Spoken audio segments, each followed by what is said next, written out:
हाय, good evening सगळ्यांना. कसे आहात सगळे? थंडीमुळे माझा आवाज प्रचंड बसला आहे, कारण सर्दी जातच नाहीये. एक दिवस बरं वाटलं की परत, कारण वातावरण जसं गार होतं तसं परत त्रास होतो, कारण बाहेरची कामं असतात, बाहेर जावंच लागतं, घरात बसून चालणार नाही. नाशिकचं वातावरण खूप खूप खूप थंड आहे, कारण यावेळेला पाऊसही जास्त झाला, थंडी पण जास्त राहणार आणि उन्हाळा माहित नाही कसं काय असेल ते, पण थंडी यावेळेस प्रचंड आहे. सर्दी चालूच राहणार जोपर्यंत थंडी आहे. आणि माझं पिल्लू झोपलंय, आणि लहान मुलं थंडीमध्ये खूप छान वाटतं त्यांना झोपायला. आपण पण त्याच्यातच गेलो आहोत. तसा मस्त झोपण्याचा आस्वाद घेते. असं वाटतं यार, पहिल्यासारखं जीवन आपलंही यावं, उगाच मोठे झालो असं वाटतंय आता याच्याकडे बघून. पण काय करणार, नॅचरल गोष्ट आहे, मोठं होणारच.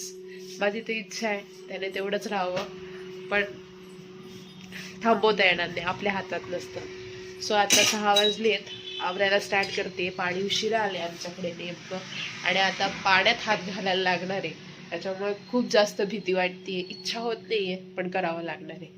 आता पहिले चहा करते, गरमागरम चहा घेऊ आपण, आणि मग कामाला स्टार्ट. एकदा कामाला स्टार्ट झालं की मग रात्री किती वाजतील हे आपल्याला काही अंदाज नसतो, कारण एका मागोमाग एक गोष्टी चालत राहतात.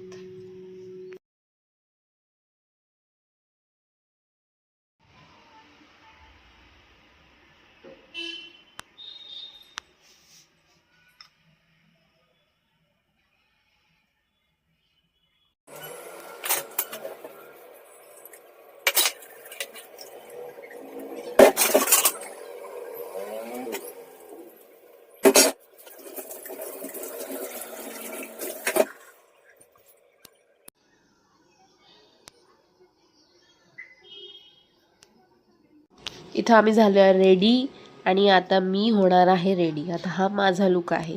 मला जायचंय माझ्या मैत्रिणीच्या ॲनिव्हर्सरीला. चला तर मग.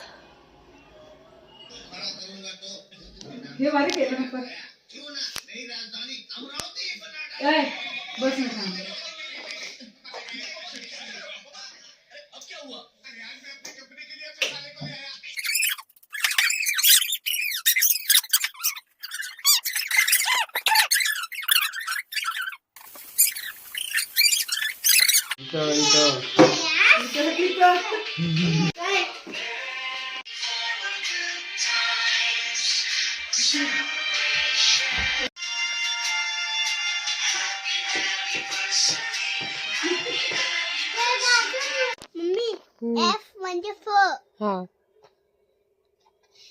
आणि I आणि T बी. अशा तऱ्हेने आमचा ब्लॉग संपत आहे. रात्री आम्ही शेवट करतोय अभ्यासामध्ये.